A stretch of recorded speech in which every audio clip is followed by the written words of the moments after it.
Full metal alchemist अब तक के सबसे बेस्ट पसंद किए जाने वाले एनिमे से एक है और ये दशक से भी ज्यादा समय तक ये एनिमे रेटिंग में सबसे ऊपर रहा है। इसकी कहानी बहुत गहरी और अच्छी सी है। ये दो भाइयों की कहानी है जो अपनी माँ को वापस जिंदा करने की कोशिश करते हैं, लेकिन नेचर के नियम उन्हें सजा देते हैं। सब कुछ जर्गिस नाम के एक किंगडम से शुरू हुआ। वहाँ एक एल्केमी करने वाले आदमी इस पुराने साइंस के कुछ मना की गई कॉन्सेप्ट पर काम कर रहा था। वो गेट नाम की एक ऐसी ताकत जिसे हम गॉड कह सकते हैं और सब कर सकने वाला है, फिजिकल दुनिया में लाना चाहता है। उसने ठीक कौन सा तरीका अपनाया ये हमें नहीं पता, लेकिन ये साफ है कि उसने गॉड का एक छोटा सा हिस्सा फिजिकल दुनिया में ला दिया है। उसने इसे अपने 23वें घर के गुलाम के खून से जोड़ा। इस गॉड के हिस्से को नाम दिया गया dwarf in the flask. Slave 23 ने लैब की सफाई करते समय उसे डार्फ को देखा और उससे बात करनी शुरू कर दी। डार्फ ने उसे जिंदगी देने वाले खून के बदले में ऐसा ज्ञान दिया जिससे वो समाज में ऊपर बढ़ सके। उसने उसे एल्केमी सिखाई और पढ़ना लिखना सिखाया। उसने उसे एक सही नाम दिया,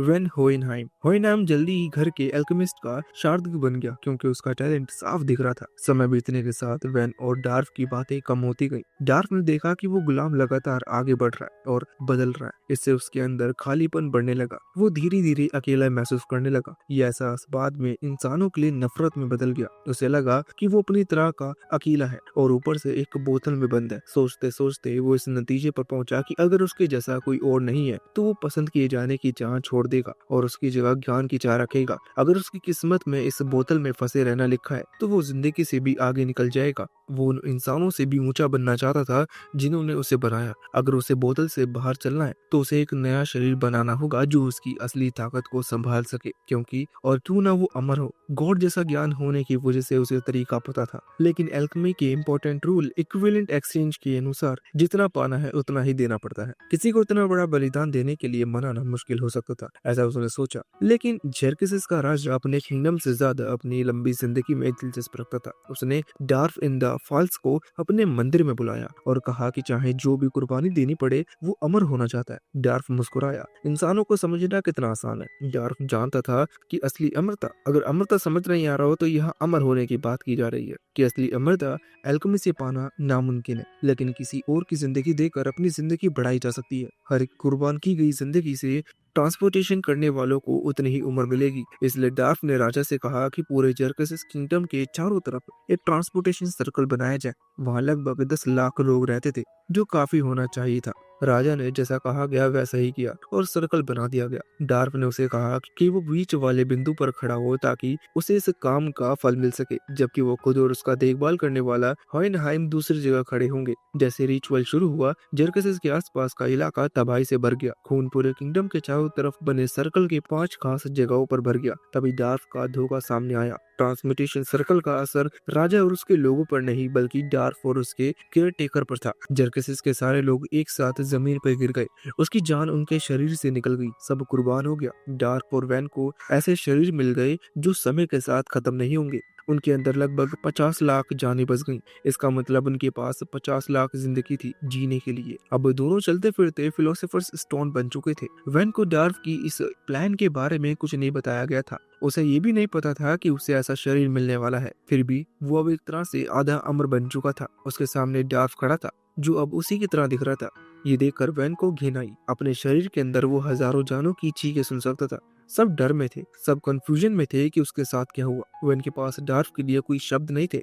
दोनों अलग हो गए। दोनों ने अलग अलग रास्ता चुना। वैन होइनहाइम ईस्ट की तरफ चल पड़ा, डार्फ वेस्ट की तरफ। दोनों अलग अलग किंगडम में पहुंचे। डार्फ प्राचीन एमिस्टर्स पहुंचा। वहां उसने लोगों को एल्केमी की बेसिक बातें सिखाई, लेकिन उसने चालाकी से ऐसा तरीका बनाया जिससे वो लोगों की इस कला को कंट्रोल कर सके। उसने उन्हें ऐसी एल्केमी सिखाई जो नीचे की धरती से ताकत लेती थी, लेकिन जमीन के नीचे उसने अपनी फिलोसोफर स्टोन की ताकत की एक पतली परत खोल दी, जिससे वो जब चाहे लोगों की ताकत रोक सकता था या चलने दे सकता था। इस तरह एमिस्ट्रिस की एल्केमी पर उसका पूरा कंट्रोल हो गया। वहाँ की मिलिट्री सरकार उसकी सिखाई हुई ताकत से उसे हटा नहीं सकती थी। लोग उसे फिलोसोफर ऑफ द ईस्ट कहने लगे, क्योंकि वो पूर्व से आया था और ज्ञान लेकर आया था। कुछ समय बाद वो लोगों की नजरों में गायब हो गया। वो जमीन के नीचे चला गया। वहां उसने पाइप जैसे रास्ते बनाए, जिनसे उनकी स्टोन की पतली परतें पूरे बढ़ते हुए किंगडम में फैल गई। अब वो जब चाहे जहाँ चाहे अल्केमी को रोक सकता था, लेकिन ये सिर्फ उसकी गॉड बनने की राह से शुरू हुई थी। उधर पूर्व की जमीन में होइनहाइम ने अलग रास्ता चुना। वो अपने अंदर की खोई हुई जानों को लेकर परेशान था। जेरकेसेस और शिंग के बीच के रेगिस्तान में लंबी यात्रा करते हुए उसने अपने अंदर की जानों से बात करने की कोशिश की।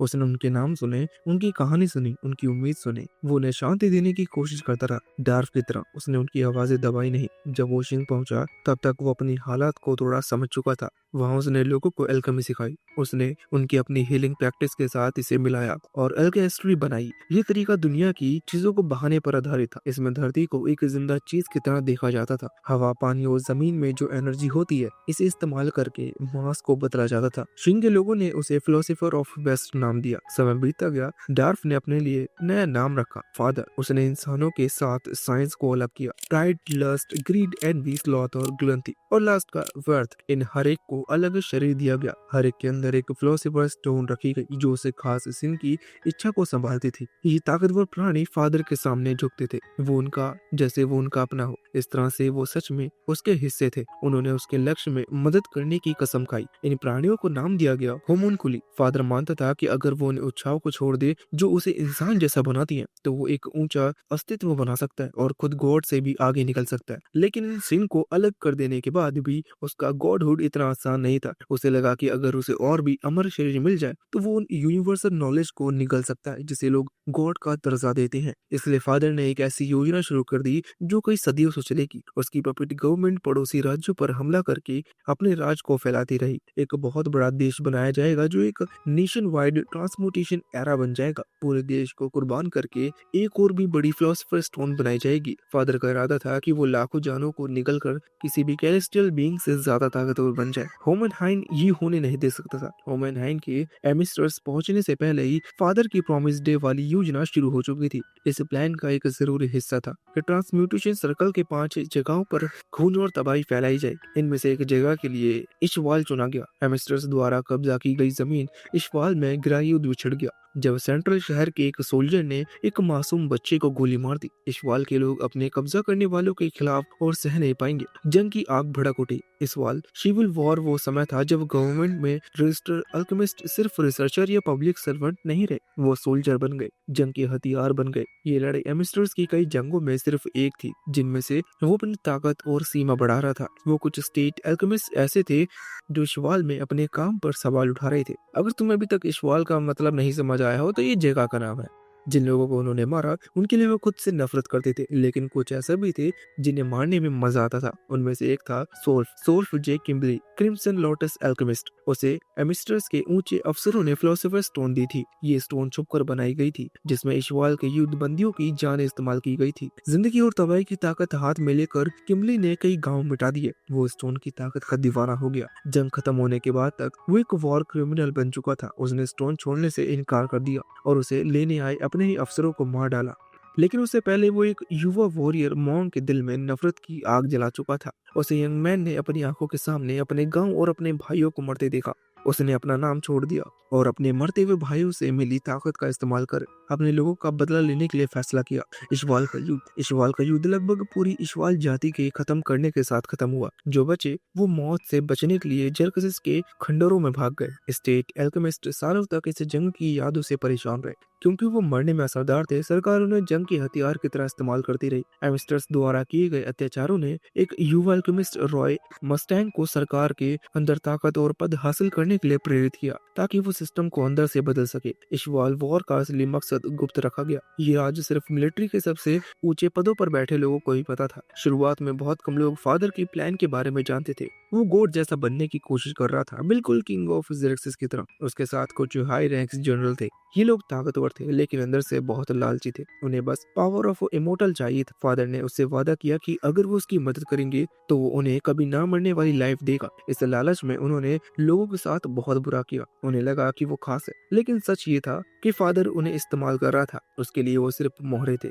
उसे इंसानों की लाइफ की कोई परवाह नहीं थी। समय बीतता गया और वैन ने वेस्ट की तरफ जाने का फैसला किया। वो सेरेक्सिस के टूटे हुए शहर से गुजरा, वहाँ हर तरफ बर्बादी थी। फिर वो एमिस्ट्रिस पहुंचा। वही उसकी मुलाकात पिनाको से हुई। पिनाको सीधी और मजबूत सोचने वाली औरत थी। दोनों धीरे धीरे अच्छे दोस्त बन गए। साल दर साल वो मिलते रहे, साथ बैठकर ड्रिंक करते रहे। पिनाको ने नोटिस किया कि वैन की शक्ल बिल्कुल नहीं बदलती, उसकी उम्र जैसे रुक गई है, लेकिन उसने कभी उसे डर की नजर से नहीं देखा। उसने कभी ज्यादा सवाल भी नहीं किए। वैन को उसके पास रहकर नॉर्मल फीलिंग आती थी। एक बार जब वैन रेसेंबल गांव गया, तब उसकी मुलाकात ट्रीशा से हुई। ट्रीशा शांत और दयालु थी। वैन उसे देखते ही उसके करीब आ गया। धीरे धीरे उससे प्यार हो गया, लेकिन उसके मन में डर था। उसे लगता था कि वो एक मॉन्स्टर है, वो बूढ़ा नहीं होता जबकि बाकी सबकी उम्र बढ़ती है। उसे लगा कि वो किसी नॉर्मल इंसान के साथ खुश रहने के लिए लायक नहीं है। लेकिन त्रिशा ने उसे अलग नजर से देखा। उसने उसे वैसे एक्सेप्ट किया जैसे वो था। उसने उसे महसूस कराया कि उसके अंदर भी एक दिल है जो प्यार कर सकता है। कुछ समय बाद उनकी शादी हुई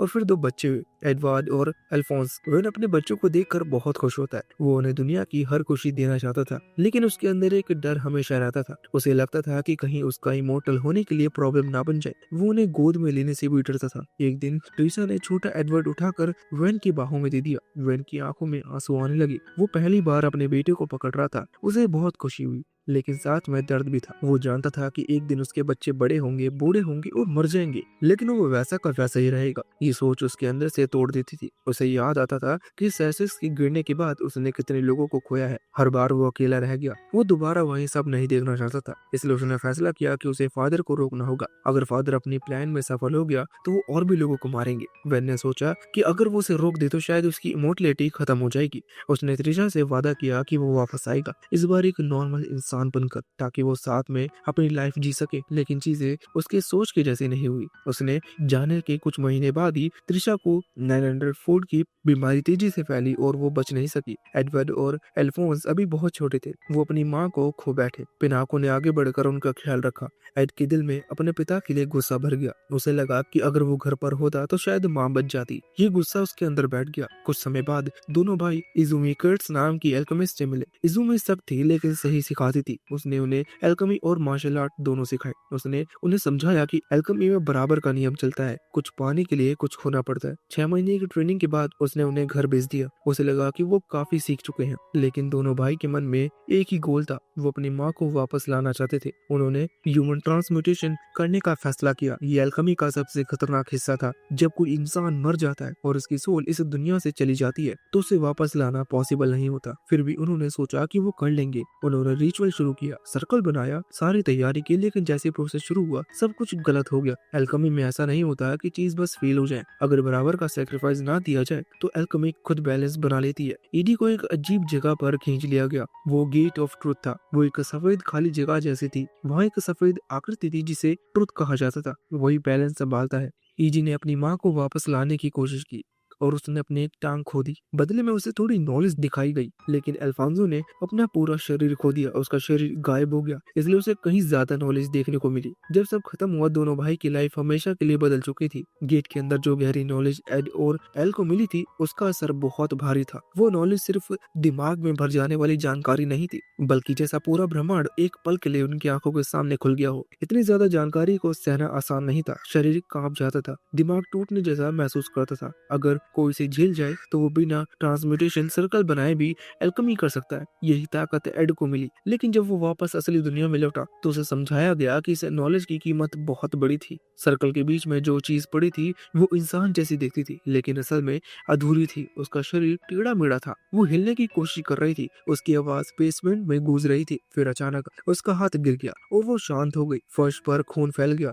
एड का दिल टूट गया। उसे लगा कि उन्होंने अपनी माँ को वापस लाकर उसे और ज्यादा दर्द दे दिया। उसने सोचा कि ये सब उसकी गलती है। वो खुद अपनी माँ की दूसरी मौत का जिम्मेदार मानेगा। उसे सच पता नहीं था कि वो कभी भी उसकी सोल को वापस ला नहीं सकते थे। उसी कमरे में कल के पड़े कपड़े थे। उसका शरीर गायब था, सिर्फ खाली कपड़े। एड का दिमाग सुन रह गया। वो एक और अपने को खो नहीं सकता था। तभी उसकी नजर दीवार के पास रखे एक और बड़े आर्मर पर पड़ी। गेट से मिली नॉलेज के सहारे उसने जल्दी से अपना खून इस्तेमाल किया और आर्मर के अंदर एक खास निशान बना दिया। ये ह्यूमन सोल ब्लीडिंग थी। अल का शरीर तो जाग चुका था, लेकिन उसका सोल अभी भी पूरी तरह से इस दुनिया में नहीं थी। एड ने उसे आर्मर के अंदर बांध दिया। उसी पल ट्रुथ ने फिर कीमत मांगी और एड का हाथ मिल गया। अब एल जिंदा था लेकिन लोहे के उसे ठंडे शरीर में कैद। वो दर्द महसूस नहीं कर सकता था, उसे ठंडा या गर्मी का एहसास नहीं होता था, उसे भूख भी नहीं लगती थी, थकान नहीं होती थी, लेकिन उसका दिमाग पूरी तरह इंसानी था। वो सोच सकता था, याद कर सकता था, वो समझ सकता था कि उसके साथ क्या हुआ। ये सच दोनों भाइयों के लिए बहुत भारी थी। अपने पुराने घर में रहना उनके लिए मुश्किल हो गया। हर कोना माँ की याद दिलाता था, इसलिए दोनों ने फैसला किया कि वो अपना घर जला देंगे। आखिरी लफ्टों में उनका बचपन भी जैसे ही खत्म हो गया हो। फिर वो टाउन छोड़कर निकल पड़े। उनका नया गोल साफ था, वो एल्केमिस्ट्री की मिलिट्री ज्वाइन करेंगे ताकि सेंट्रल में रखी बड़ी रिसर्च तक पहुंच सके। एड को उम्मीद थी कि फिलोसोफर स्टोन ही एकमात्र रास्ता है। अगर वो उसे बना पाए या पा सके तो अल का शरीर वापस आ सकता है। एड अपने ऑटोमेल हाथ और पैर भी असली शरीर से बदलना चाहता था। उसके मेटल लिम्स मजबूत थे, लेकिन हर हरकत में उसे अपने नुकसान की याद दिलाते थे। कोनेल रॉय मस्टैंग, जो इशवाल वॉर में फ्लेम एल्केमिस्ट के नाम से मशहूर था, एड की ताकत से काफी इम्प्रेस हुआ। वो देश को बदलना चाहता था। उसे लगता था कि एड जैसा एल्केमिस्ट उसके काम आ सकता है। बदले में उसने एड को रिसर्च का पूरा एक्सेस देने का वादा किया। साल 1991 में एड स्टेट एल्केमिस्ट बन गया। उसके मेटल फोस्थेटिक की वजह से उसे फुल मेटल एल्केमिस्ट कहा गया। अल हमेशा उसके साथ रहता था। दोनों मिलिट्री के मिशंस करते और खाली समय में फिलोसोफर स्टोन के सुराग ढूंढते। इसी बीच फादर के प्रॉमिस डे वाली प्लान धीरे धीरे अपने आखिरी पड़ाव की तरफ बढ़ रही थी, लेकिन भाइयों को अभी उसकी पूरी जानकारी नहीं थी। वो सिर्फ अपने लक्ष्य पर ध्यान दे रहे थे। रॉयल शहर में उन्हें एक बूढ़े प्रीस्ट के बारे में पता चला जो मिरेकल दिखा रहा था। लोग उसे भगवान जैसा मान रहे थे। वो एल्केमी से अजीब चीजें करता और कहता कि डिवाइन पावर है। असल में उसके पास एक सूखी हुई टहनी थी जो इस्तेमाल से कमजोर हो चुकी थी। वो लोगों की आस्था और कम जानकारी का फायदा उठा रहा था। एड ने उसे बेनकाब कर दिया और उसका खेल खत्म कर दिया। लेकिन प्रीस्ट ने एक बड़ा शिमेरा भी बनवाया था। वो इंसान और जानवरों का मिला हुआ डरावना रूप था। उसे देखकर एड और एल को लगा कि शायद इस तरह की एल्केमी उनके काम आ सकती है। अगर शरीर बदले जा सकते हैं तो शायद वापस भी लाए जा सकते हैं। सेंटर लौटने पर मस्टैंग ने उन्हें स्विमिंग लाइफ शू से मिलवाया। वो स्टेट का बड़ा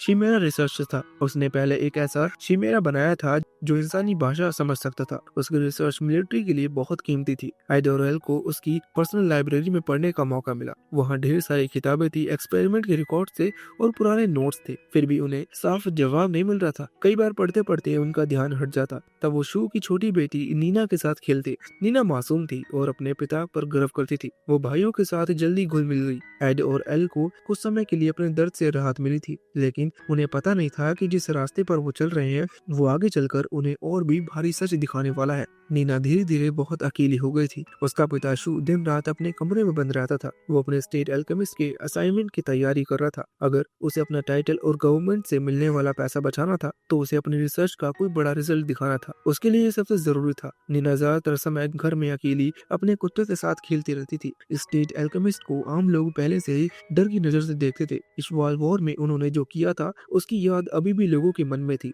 लोग उन्हें सोल्जर से ज्यादा हथियारा मानते थे। नफरत गहरी थी, लेकिन फिर भी ऐसा काम होता था कि कोई एक आदमी का स्टेट एल्केमिस्ट को मार दे। अब सेंट्रल में एक ऐसा ही आदमी घूम रहा था। उसका नाम स्कार था। स्टेट का मानना था कि वो खास तौर पर बड़े नाम वाले एल्केमिस्ट को निशाना बना रहा है। उसके लिए बदलाव था। उसे लगता था कि एल्केमिस्ट लोगों की सेवा करने के बजाय पैसे और फंडिंग के पीछे भाग रहे हैं और इसके लिए गलत एक्सपेरिमेंट भी कर रहे हैं। एल्केमी में एक अंधेरा हिस्सा होता है। अगर कोई हद पार कर दे तो ये इंसान के अंदर की बुराई को बाहर ले आता है। एलिर भाइयों ने ये पहले भी देखा था। अब वो इसे फिर देखने वाले थे। एक दिन जब वो शिव के घर पहुंचे तो माहौल अजीब सा शांत था। घर में वो हंसी नहीं थी जो नीना की वजह से रहती थी। उसको कुत्ता भी नजर नहीं आया। तभी उनके सामने एक नया सिमेरा आया। वो बोल सकता था। उसकी आवाज कांप रही थी। एरिक के दिमाग में सब जुड़ गया। 2 साल पहले शू ने अपनी पत्नी को एक बोलने वाले सिमेरा में बदल दिया था। अब उसने वही अपनी बेटी के साथ किया। नीना और उसका कुत्ता मिलकर एक नया प्राणी बना दिया गया था। एरिक के अंदर गुस्सा फट पड़ा। उसे समझ में नहीं आया कि कोई पिता अपने ही बच्चों के साथ ऐसा कैसे कर सकता है। शू के लिए पैसा और स्टेटस सबसे ऊपर था। उसे अपना टाइटल बचाना था। शू ने उल्टा एड पर उंगली उठाई। उसने याद दिलाया कि एड ने भी अपनी माँ को वापस लाने की कोशिश की थी और अपने भाई की सोल को आर्मर में बांधा था। उसके हिसाब से एड और वो एक जैसे थे। ये बात एड के दिल में चुभ गई। वो गुस्से में शू पर टूट पड़ा। अल ने बीच में आकर उसे रोका, वरना वो उसे मार ही देता। दोनों भाई स्टेट को ये सब बताने निकल गए। वो जानते थे कि नीना को वापस नॉर्मल नहीं बना सकते। ये बेबसी उन्हें अंदर से तोड़ रही थी। सेंट्रल के ऊपर काले बादल छा रहे थे। उसी समय स्कार वहां पहुंचा। उसने शू को खत्म कर दिया। उसके हिसाब से शू रास्ते में भटक चुका था। नीना को भी उसने उस दर्द भरी हालत से छुटकारा दे दिया। दुनिया में सच वही माना जाता है जिसे ज्यादा लोग सच मान ले। रोल शहर फिर से इसी खेल में फंस गया। वहाँ लोग एक दूसरे के खिलाफ खड़े हो गए। कुछ पुराने प्रीस्ट एक साथ थे, कुछ उसके खिलाफ। डर और फेथ ने लोगों को अंधा बना दिया। पीछे से एनवी, लस्ट और ग्लथी जैसे डेडली साइंस सबको मैनिपुलेट कर रहे थे। एनवी प्रीस्ट का रूप लेकर लोगों को भड़का रहा था। रोयल भी अब उसे बड़े ट्रांसम्यूटेशन सर्कल के 5 खून वाले पॉइंट में से एक बन रहा था। इसी बीच एड अभी भी नीना की मौत से उबरने की कोशिश कर रहा था। स्कार की हंट जारी थी। अब उसका निशाना फुल मेटल अल्केमिस्ट था। इशवाल वॉर में उसके भाई की मौत हुई थी। तब से वो बदले की आग में जल रहा था। उसके लिए हर स्टेज अल्केमिस्ट दुश्मन था। उसे फर्क नहीं पड़ता था कि एड उस समय बच्चा था। स्कार की ताकत बहुत ज्यादा थी। लड़ाई में एड समझ गया कि वो उसे हरा नहीं सकता। मौत सामने खड़ी थी। उसने स्कार से बस एक बात मांगी कि अल को छोड़ दे। स्कार को उनका भाईचारा अपने भाई की याद दिला गया। वो एक पल के लिए रुका। उसी वक्त मस्टैंग और बाकी स्टेट फोर्स वहां पहुंच गए। स्कार को पीछे से हटना पड़ा और वो भीड़ में गायब हो गया। लड़ाई के बाद अल ने एक एड को डांटा। उसे गुस्सा था कि एड ने इतनी जल्दी हार मान ली। एल को भरोसा था कि एड की टैलेंट से वो न सिर्फ अपने शरीर वापस ला सकते हैं बल्कि नीना जैसे केस का भी हल ढूंढ सकते हैं। अगर उनके पास फ्यूचर बदलने की एबिलिटी है तो उन्हें कोशिश करनी होगी। दोनों घायल थे, थके हुए थे, लेकिन अब उनके अंदर नया रीजन था आगे बढ़ने का। एड का ऑटोमिल हाथ टूट चुका था। उसे ठीक करने के लिए एड, एल और उनके साथ मेजर आर्मस्ट्रॉन्ग नेसेम्बल लौटने लगे। रास्ते में उन्हें एक खबर मिली कि डॉक्टर माको नाम का स्टेट एल्केमिस्ट जिसने इशवाल वॉर के बाद गिल्ड में अपना पद छोड़ दिया था, पास्ता टाउन में देखा गया है। ये नाम सुनते ही भाइयों को लगा कि डॉक्टर मा को पहले एड की मदद करने से हिचकिचा रहा था। उसे पता था कि फिलोसोफर स्टोन की सच्चाई हल्की चीज नहीं है। वो जानता था कि जो भी इसकी तलाश करेगा उसे बहुत भारी नतीजे झेलने पड़ेंगे। लेकिन एड की जिद और उसकी आंखों में दिख रही सच्चाई देखकर आखिर वो मान गया। उसने सीधा जवाब नहीं दिया बल्कि बताया कि उसके पीछे छुपे हुए नोट्स कहाँ मिलेंगे। उसने भरोसा किया कि एड उन नोट्स को पढ़कर समझ जाएगा कि इस स्टोन की असली कीमत क्या है। इसके बाद एड,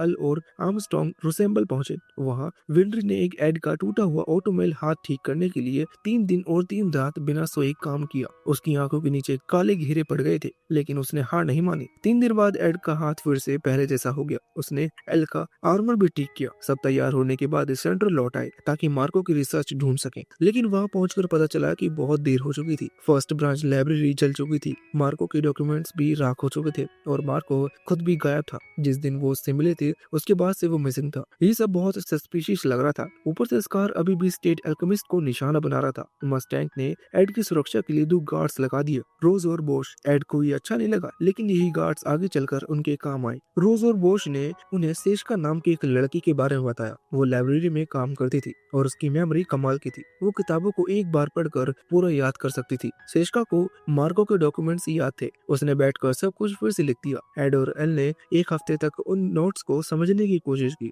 जब उन्होंने कोड तोड़ा तो सच्चाई सामने आई। फिलोसोफर स्टोन का असली इंग्रेडिएंट एक जिंदा इंसान होता है। ये पढ़कर दोनों के पैर तले जमीन खिसक गई। वो अपने शरीर वापस लाने के लिए किसी इंसान की बलि नहीं दे सकते थे। वो इतने सेल्फिश नहीं थे, लेकिन मार्को ने कहा था कि सच के अंदर भी एक और सच छुपा हो सकता है। एड ने नोट्स जोड़कर समझा कि सेंट्रल का पुराना लैब 5 ही वो जगह रही होगी जहाँ इशवाल वॉर के दौरान स्टोन बनाने के एक्सपेरिमेंट हुए थे। लैब 5 जेल के पास था। मौत की सजा पाए कैदी वहाँ ह्यूमन एक्सपेरिमेंट के लिए इस्तेमाल किए जा सकते थे। दोनों रात में चुपके से लैब पहुंचे, लेकिन वो खाली नहीं था। वहाँ 2 लोग थे जिनकी सोल आर्मर में बंधी गई थी, ठीक अल की तरह। वो सीरियल किलर थे जिन पर एक्सपेरिमेंट किया गया था। ये देखकर दोनों को डर लग गया कि स्टेट गुप्त रूप से ह्यूमन एक्सपेरिमेंट कर रही है। लड़ाई हुई, लेकिन उन्हें लैब 5 की असली राज जानने का मौका नहीं मिला। तभी एनवी और लस्ट एड के सामने आई। उन्होंने उसे चेतावनी दी कि ज्यादा दखल न दे और प्रॉमिस डे का इंतजार करे। उन्होंने कहा कि एड उन चुने हुए ह्यूमन सैक्रिफाइसेस में से एक है। इसका मतलब था कि उसने गेट ऑफ ट्रूथ पार किया है,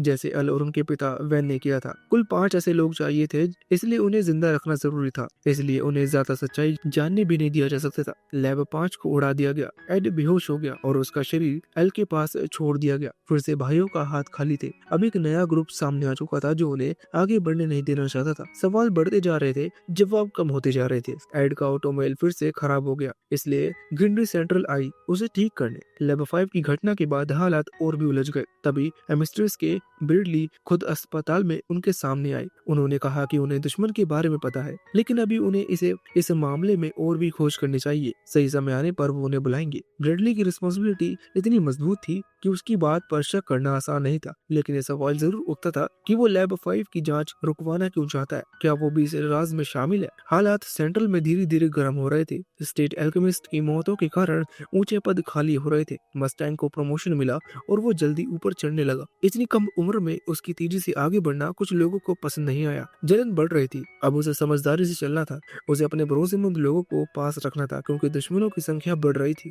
इन सब के बीच एड और एल ने तय किया कि वो अपने पुराने मास्टर के पास जाएंगे और उन्हें और ताकत चाहिए थी। उन्हें अपने सवालों के जवाब चाहिए थे। सेंट्रल में कुछ बड़ा पकड़ा था और वो बिना तैयार हुए उसका सामना भी नहीं कर सकते थे। हकेश रोल में चल रहे दंगों की जांच कर रहा था। वो पुराने रिकॉर्ड देख रहा था। उसने बाकी शहरों की हालत भी जोड़े जहां पहले भी हिंसा हो चुकी थी या अभी चल रही थी। निष्फॉल का पुराना मामला भी उसने दोबारा देखा। धीरे धीरे सब बातें लाइन में जुड़ने लगी। उसे समझ में आने लगा कि गवर्नमेंट ने कुछ जगहों पर खुद डिस्ट्रक्शन किया, कुछ जगह अनरेस्ट को जानबूझकर चलाने दिया। लैब की जानकारी दी गई, फिलोसोफर स्टोन की बात भी छुपाई जा रही थी। तभी उसके दिमाग में बड़ा सच साफ हुआ। पूरा एमिस्ट्रिस एक विशाल ट्रांसम्यूटेशन सर्कल की तरह बनाया गया है। इसका मकसद एक बड़ा स्टोन बनाना है। ये समझते ही हगेश खतरे में आ गया। अब वो बहुत ज्यादा जान चुका था। तभी कमरे में लस्ट आ गई। उसने उसे खत्म करने की कोशिश की। हगेश ने हिम्मत दिखाई। उसने उसे गोली मारी और कुछ समय के लिए गिरा दिया। वो जानता था कि वो फिर से जिंदा हो सकती है, इसलिए वो तुरंत वहां से भाग गया। वो एक पब्लिक फोन बूथ पर पहुंचा। उसने गवर्नमेंट फोन इस्तेमाल नहीं किया। उसे शक था कि मिलिट्री के ऊंचे लोग इस प्लान में शामिल हैं। उसने मस्टैंग को कॉल करने की कोशिश की, लेकिन कॉल कनेक्ट होने से पहले एनवी पीछे आ गया। कुछ ही पल में कैप्टन हगेश मर चुका था। हगेश एक फैमिली मैन था। उसकी पत्नी और छोटी बेटी पीछे रह गई। वो इंसान जिसके पास खोने के लिए सबसे ज्यादा था, वही अब सब कुछ खो बैठा था। वो बहुत दयालु था और बहुत समझदार भी। मस्टैंग ने अपने दोस्त की मौत का बदला लेने का कसम खाई। मस्टैंग ने उसकी जांच को दोबारा देखा। मेजर आर्मस्ट्रॉन्ग ने इशारों में बताया कि इसमें कई लोग शामिल हैं। उसने ये भी साफ किया कि ईडी और ऑल की स्टोन की खोज ने हगेश को किसी बड़े सच तक पहुंचाया था। लेकिन जब मस्टैंग ने और पूछना चाहा तो साफ दिखा कि आर्मस्ट्रॉन्ग को ऊपर से चुप रहने को कहा गया था। इससे साफ हो गया कि मिलिट्री के अंदर ही गड़बड़ है। शायद कुछ लोग नहीं, बल्कि पूरी व्यवस्था ही वैसी नहीं है जैसी दिखती है। मस्टैंग को प्रमोशन मिला। वो ऊंचे पद पर पहुंच गया। अब उसका इरादा था कि कैपिटल के बड़े अधिकारियों की जांच करे। उसे समझ में आ गया कि दुश्मन बाहर से ज्यादा अंदर हो सकता है। उधर एडी और ऑल अपने पुराने टीचर इजुमे के पास बैठे थे। वो गेट ऑफ ट्रूथ के बारे में बता रहे थे। इजुमे ने भी कभी अपने मरे हुए बच्चों को वापस लाने की कोशिश की थी। उसी कोशिश में वो भी गेट ऑफ ट्रूथ से मिली थी। बातों से ये साफ हुआ कि ऑल ने गेट से बहुत ज्यादा नॉलेज देखी थी, इतना ज्यादा कि उसका दिमाग उसे सह नहीं पाया। इसलिए उसकी मेमोरी ने खुद उसे बचाने के लिए उसे दबा दिया। उसने सबसे बड़ी कीमत दी थी, अपना पूरा शरीर। ये बात समझ में आती थी कि उसका दिमाग खुद को बचाने की कोशिश करेगा। जब वो और की दबी हुई मेमोरी वापस लाने के तरीके सोच रहे थे, तभी कुछ सिमेरा लोग उसे उठा ले गए। वो उसे अपने बॉस ग्रीड के पास ले गए। यहीं से एल्ड्रिक भाइयों की ह्यूमनिकल से उसकी मुलाकात शुरू हुई। ग्रीड बाकी सिंस जैसा नहीं था। उसका मकसद अलग था। वो जानना चाहता था कि ऑल की सोल आर्मर में कैसे बंधी। उसके लिए ऑलमोस्ट इमोर्टलिटी जैसा था। ग्रीड को दौलत, लग्जरी और हर तरह की चीजें चाहिए थी। वो 200 सालों से ज्यादा पुराना था। उसके पास फास्ट हीलिंग थी, लेकिन वो पूरी तरह इमोर्टल नहीं था। एक दिन वो भी मर सकता था। ऑल अलग था। उसकी लाइफ किसी स्टोन की सोल पर डिपेंड नहीं थी। ग्रीड को लगा कि अगर उसे ऑल जैसा तरीका मिल जाए तो वो हमेशा जी सकता है। ऑल ने कहा कि सोल ब्लीडिंग की नॉलेज एड के पास है। ग्रीड ने एड से बात करने की कोशिश की, लेकिन एड डिप्लोमेसी के मूड में नहीं था। वो सीधे लड़ाई करने पहुंच गया। ग्रीड ने अपनी स्किन को एक मजबूत आर्म में बदल लिया। वो टूटता नहीं था। शुरू में लड़ाई ग्रीड के पक्ष में जा रही थी, लेकिन एड ने उसकी कमजोरी समझ ली। उसका शरीर इंसानी था। आर्मर कार्बन से बना था। डायमंड और ग्रेफाइट दोनों कार्बन से बने होते हैं, बस एटम की स्ट्रक्चर बदली होती है। एड ने ग्रीड की बॉडी के कार्बन स्ट्रक्चर को बदल दिया। आर्मर में छेद हो गए और काउंटर अटैक का मौका मिल गया। फिर भी एड बुरी तरह घायल हो गया। तभी इजुमी आई और लड़ाई संभली। ग्रीड को खतरा महसूस हुआ और वो सेवर की तरफ भाग गया, लेकिन वहां उसका सामना खुद ब्रिडली से हो गया। लड़ाई बहुत तेज हो गई। ब्रिडली ने किसी को जिंदा पकड़ने की कोशिश नहीं की। उसने ग्रीड के शिमेरा साथियों को खत्म कर दिया, फिर ग्रीड पर टूट पड़ा। ये अजीब था कि ब्रिडली इन क्रीचर से पूछताछ नहीं करना चाहता था। तभी लड़ाई में उसका आई पैच गिर गया। उसके नीचे एक खास आंख थी। उसी पल सच सामने आ गया। ब्रेडली खुद एक ह्यूमन कल्स था। ब्रेडली साफ तौर पर एक और से साबित हो चुका था। वो भी फादर की योजना का हिस्सा था। इंसानों को मोहरे की तरह चल रहा था। उसने ग्रीड को डांटा जैसे कोई बागी सिपाही अपने मालिक के सामने खड़ा हो। फिर उसने बार बार उसे मारकर उसकी फिलोसोफर स्टोन की एनर्जी खत्म कर दी। हर बार के साथ ग्रेड की रीजनरेशन कमजोर होती गई जब तक उसका स्टोन लगभग खाली नहीं हो गया। उसी दौरान वर्थ ने अल के आर्मर में छिपी आखिरी दुश्मन को भी खत्म कर दिया। उसके खून की छींटे अल के ब्लड रून पर पड़ी। उसी पल जैसे कुछ अनस्टेबल हो गया। गेट से मिली दबी हुई यादें अचानक जागने लगी। ज्ञान का तेज झटका अल के दिमाग पर पड़ा और वो बेहोश हो गया। जब अल को होश आया और वो हॉलवे में था, उसके सामने एक लाश पड़ी थी, सफेद कपड़े से ढकी हुई। ब्रैडली वहीं खड़ा था और ईडी से सवाल कर रहा था। वो जानना चाहता था कि भाइयों को ल्यूमिनसिल और स्टोन के बारे में कितना पता है। लेकिन उससे भी ज्यादा अहम बात ये थी कि उसने समझ लिया कि गेट सिर्फ ईडी ने नहीं देखा, ऑल ने भी देखा और उनकी टीचर इजुमी भी गेट से गुजर चुकी हैं। अब 5 ह्यूमन सेक्रीफाइसेस में से सिर्फ एक और चाहिए था। गिनती लगभग पूरी हो चुकी थी। ब्रैडली सेंटर लौट गया और फादर के सामने एक खोया हुआ सिन पेश किया। ग्रीड को दोबारा फादर के सामने लाया गया। ग्रीड बाकी सिंस जैसा नहीं था। वो फादर का गुलाम बनना नहीं चाहता था, वो अपनी इच्छा से जीना चाहता था। फादर ने उसे उसकी मूल अवस्था में तोड़ दिया। वो एक लिक्विड स्टोन में बदल गया जो लाल शराब जैसा दिखता था। फिर फादर ने उसे एसेंस को अपने अंदर ले लिया और बाकी सिंस को उनकी ड्यूटी पर लौटा दिया। किसी ने ग्रीड की मौत पर दुख नहीं जताया। सब प्रोमिस डे की तैयारी में लगे रहे। इधर एल्ड्रिक भाई सेंटर लौटने का फैसला करते हैं। आर्मस्ट्रॉन्ग ने उन्हें सावधान रहने को कहा। उसे शक था कि मिलिट्री पहले से ज्यादा करप्ट है। मस्टैंग भी सच की तलाश में लगा था। वो लैब 5 से बचे एक आर्मर आदमी बैरी द चॉपर से पूछताछ कर रहा था। बैरी ने बताया कि उसे बनाने वाले रिसर्चर्स को बाद में स्टोन में बदल दिया गया, यानी सबूत मिटाने के लिए उन्हें सैक्रिफाइस कर दिया गया। बहुत जाने गई थी लेकिन कोई भी रिकॉर्ड नहीं बचा था। इसी बीच भाइयों की मुलाकात लिन याओ से हुई। वो शिंग का शहजादा था। उसका मकसद साफ था, अगर उसे फिलोसोफर स्टोन मिल जाए तो वो इमोर्टलिटी पाकर अपने देश की गद्दी हासिल कर सकता है। उसने सुना था कि एमेस्ट्रिस में स्टोन का राज छिपा है, इसलिए वो यहाँ आया था। ईडी ने उसे कोई जानकारी देने से मना कर दिया। लिंग ने फैसला किया कि वो ईडी के साथ ही रहेगा जब तक उसे जवाब न मिल जाए। इसी दौरान स्कार भी फिर से सामने आया। लंबे समय तक गायब रहने के बाद भाइयों को कैप्टन हग्स की मौत की खबर देर से मिली। ये सुनकर वो टूट गए। उन्हें लगा कि उनकी खोज में हगेश को खतरे में डाल दिया। उन्होंने सोचा कि क्या उनकी तलाश की कीमत इतनी जाने होनी सही है, लेकिन हगेश की पत्नी उन्हें हार न मानने को कहा। अगर वो रुक गए तो हगेश की सच्चाई जानने की कोशिश बेकार हो जाएगी। ये सुनकर भाइयों ने फिर आगे बढ़ने का फैसला किया। मस्टैंग भी अभी ज्यादा जोखिम उठा रहा था। वो मिलिट्री के अंदर के सच के करीब पहुंच रहा था। ह्यूमनकुली उसे सीधा मार नहीं सकते थे क्योंकि वो 5 वे सैक्रिफाइस के लिए काम आ सकता था। इसलिए उन्होंने दूसरा रास्ता चुना, लेफ्टिनेंट रोस को हगेश की हत्या में फंसा देना। उसी क्लाइबर की गोली क्राइम सीन पर मिली थी जो उसने गन में इस्तेमाल की थी। शक के आधार पर उसे गिरफ्तार कर लिया गया। मस्टैंग ने एक प्लान बनाया। उसने रोज को जेल से निकलवाया और उसकी फेक डेथ का नाटक किया।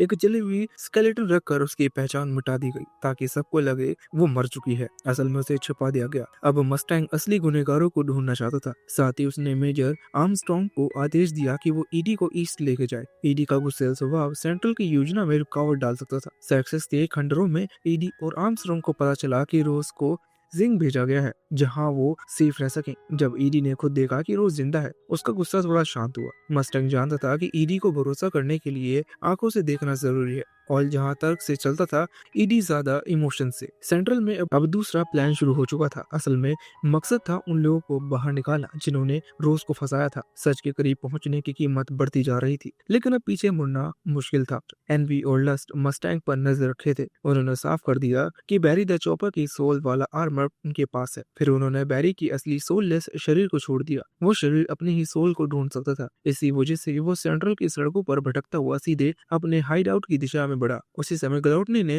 हॉकाई की लॉकआउट पोजीशन पर हमला कर दिया। सेंट्रल की सड़कें अफरा तफरी में डूब गईं। मस्टैंग और उसकी टीम ने मिलकर ग्लाउटनी को कुछ समय के लिए रोक दिया। फिर वो बैरी के शरीर पर पीछा करते हुए कैपिटल की 3rd लेबोरेटरी तक पहुंचे। ये सब सबूत था कि ह्यूमन कुली और गवर्नमेंट के ऊंचे पदों पर बैठे लोग साथ काम कर रहे हैं। बैरी का शरीर लैब के अंदर घुस गया। मस्टैंग की टीम ने भी अंदर जाने का फैसला किया क्योंकि अब उनके पास जांच का सीधा कारण था। टीम 2 हिस्सों में बढ़ गई। मस्टैंग और हैवक का सामना सबसे पहले लस्ट से हुआ। लस्ट ने हगेश की मौत का जिक्र कर रॉय को छुड़ाया। लड़ाई शुरू हो गई। लस्ट ने पानी की पाइप तोड़ दी जिससे रॉय की फ्लेम एल्केमी बेकार हो गई, लेकिन रॉय ने तुरंत पानी को हाइड्रोजन और ऑक्सीजन में ट्रांसम्यूट कर दिया। हैवक ने लाइटर जलाया और पूरा कमरा ब्लास्ट हो गया। कुछ पल के लिए लगा कि लस्ट खत्म हो गई, लेकिन ह्यूमन सोल इतनी आसानी से नहीं मरते। लस्ट फिर से रीजनरेट हो गई। उसने हैवक को कई विटल जगहों पर भेज दिया। वो जमीन पर गिर पड़ा, हिल भी नहीं पा रहा था। रॉय ने लस्ट के सीने से स्टोन निकालने की कोशिश की, लेकिन वो फिर से अपने शरीर को बना गई। उसने रॉय के हाथ को जकड़ लिया और उसके पेट में अपने क्लॉज घुसा दिए। रॉय गिर पड़ा। लस्ट ने उसके ट्रांसम्यूटेशन ग्लव्स ले लिए और दोनों को मरने के लिए छोड़ दिया। उधर लैब के दूसरे हिस्से में अल और हॉकाई आगे बढ़ रहे थे। एक बड़ा दरवाजा उनके सामने था। उसके पीछे फादर का ठिकाना था, लेकिन वो अभी ये नहीं जानते थे लस्ट वहाँ पहुंच गई। उसने दावा किया कि रॉय और हावक मर चुके हैं। हॉकाई टूट गए। गुस्से में और दुख में उसने हमला किया, लेकिन लस्ट ज्यादा ताकतवर थी और उसके सामने डटा रहा। वो नहीं चाहता था कि कोई और नीना या हगीज की तरह मरे। लस्ट ने अल के आर्मर तोड़ना शुरू कर दिए। उसने कहा कि एक रात में 2 ह्यूमन सैक्रिफाइसेस को मारना अफसोस की बात होगी, लेकिन ये सच था कि वो अभी तक एक को भी नहीं मार पाई थी। तभी दरवाजे पर मस्टैंग खड़ा था। उसने लाइटर से अपने और हैवक के घाव को जलाकर बंद कर दिया था। हाथ पर सूट से सर्कल बनाकर उसने फ्लेम एल्केमी फिर से शुरू की। ऑल ने हॉकाई को बचाने के लिए दीवार खड़ी की। रॉय ने लस्ट पर लगातार आग बरसाई। वो बार बार रीजनरेट होती रही, लेकिन हर बार रॉय उसकी स्टोन की एनर्जी कम करता गया। आखिरकार उसकी स्टोन पूरी तरह खत्म हो गई। लस्ट राख में बदल गई। दरवाजे पर ब्रैडली भी मौजूद था। उसने अपनी तलवार वापस मयान में रखी। वो जानता था कि आज का दिन ह्यूमन कुली के लिए हार का है। अभी अपनी पहचान उजागर करना सही नहीं था। सैक्रिफाइसेस को खतरे में डालने का समय नहीं था। एल्केमिस्ट ने 7 ह्यूमन कुली में से एक को खत्म कर दिया था। अभी 5 बाकी थे, लेकिन ये उनकी पहली बड़ी जीत थी। इसी बीच सेक्सस में लौटते समय ईडी को एक और सच पता चला। विनरी के माता पिता इशवाल सिविल वॉर में मारे गए थे। उन्हें स्कार ने गुस्से से मार दिया था। अपने भाई की मौत के बाद स्कार होश में नहीं था। जिन डॉक्टर्स ने उनकी जान बचाई थी, उन्हीं को उसने मार दिया। ईडी जानता था कि स्टेट एल्केमिस्ट ने इशवाल में भयानक काम किए थे। वही सब स्कार जैसे इंसान को बना गया, लेकिन इससे 2 मासूम डॉक्टर की हत्या सही नहीं हो जाती। स्कार को उसके पुराने गुरु ने भी चेतावनी दी थी। उन्होंने उसे याद दिलाया कि उसका भाई अभी नहीं चाहता था कि वो नफरत के रास्ते पर चले। बदले की आग ने उसे अंधा बना दिया। उसका पाप मिट नहीं सकता था। जैसे ईडी अपने अपराधों का बोझ उठाए चल रहा था, वैसे ही स्कार भी अपने गुनाह के साथ जी रहा था। दोनों अलग रास्ते पर थे, लेकिन उनके दिलों में अपने अपने पाप की छाया साथ चल रही थी। स्कार के गुरु ने उसे समझाया था, नफरत का ये लूप खत्म करो और मौत को आगे मत बढ़ाओ। लेकिन स्कार बदले की आग में जल रहा था। वो रुकने को तैयार नहीं था। इसी दौरान ईडी की मुलाकात अपने पिता वैन होनहाइम से हुई। लगभग 10 साल बाद होनहाइम को अभी अभी त्रिशा की मौत के बारे में पता चला था। वो अपना वादा निभा नहीं सका अपने पत्नी के पास मरने का। पिनाको ने उसे ये भी बताया कि भाइयों ने अपनी माँ को रिवाइव करने की कोशिश की थी। बात जल्दी उसी दिन पर आ गई। होनहाइम ने ईडी से पूछा कि क्या उसने घर इसलिए जलाया था ताकि उस पाप की याद भी चल जाए। ये सवाल सीधा दिल पर लगा। ईडी उसे बातचीत से भाग गया। बाप और बेटा अब अजनबी जैसे थे। वैन के दिल में अभी भी पिता का प्यार था, लेकिन ईडी उसे एक्सेप्ट नहीं कर पा रहा था। वैन ने पिनाको से कहा जो उन्होंने बनाया था वो उनकी माँ हो ही नहीं सकती। ईडी ये सुन रहा था। अगले दिन होनहाइम चला गया, शायद हमेशा के लिए। उसने अपनी लंबी यात्रा का मकसद पा लिया था। प्रॉमिस डे पास था। अब उसे अपने पुराने दुश्मन फादर का सामना करना था। होनहाइम की बात सुनकर ईडी और पिनाको ने क्रिएचर की कब्र खोदी जिसे भाइयों ने बनाया था। सच्चाई सामने थी। ना वो कदमा जैसा था, ना बाल, ना शरीर। वो त्रिशा नहीं थी। ईडी के सीने में वर्षों तक बोझ उतर गया। उसने अपनी माँ को दूसरी बार नहीं मारा था। इस खोज से एक और कंक्लूजन निकलता है, ह्यूमन रेस्क्रेशन पॉसिबल है। अगर अल की सोल अभी भी मौजूद है तो उसका शरीर कहीं मौजूद होना चाहिए। ट्रांसम्यूटेशन के समय उनकी सोल आपस में जुड़ गई थी। अल का शरीर गेट के अंदर ईडी के सोल से जुड़ा रहकर जिंदा था। उसके लौटने का इंतजार कर रहा था। ईडी ने ये बात इजुमे को बताई। इजुमे ने अपने समन के लिए क्रिएचर की जांच की। वो भी उसका बच्चा नहीं था। उसके दिल से भी सालों का दर्द हट गया था। उसने ईडी को दिल से धन्यवाद दिया। सेंटर लौट कर ईडी ने अल को सब समझाया। अभी दोनों अपने पाप को बेहतर समझ सकते थे और उसे सही करने की उम्मीद भी पता चल रही थी। उधर एन भी गुस्से में था कि वर्थ ने लस्ट को मरने दिया, लेकिन वर्थ की बात साफ थी। सबसे जरूरी है ह्यूमन सैक्रिफाइसेस को जिंदा रखना। अब उनके पास 5 थे। ये संख्या खतरे में नहीं पड़नी चाहिए थी। ये जानकारी भाइयों के लिए भी हथियार बन गई। अगर वो खुद को खतरे में डाले तो ह्यूमन सामने आएंगे। ईडी ने खुद को बैट बनाया स्कार को बाहर लाने के लिए। रिपोर्ट्स आ रही थी कि स्कार ने सेंट्रल में कई स्टेट एल्केमिस्ट को मार दिया है। स्कार आया, दोनों में भयंकर लड़ाई हुई। ईडी का दूसरा मकसद भी था ये पक्का करना कि स्कार ने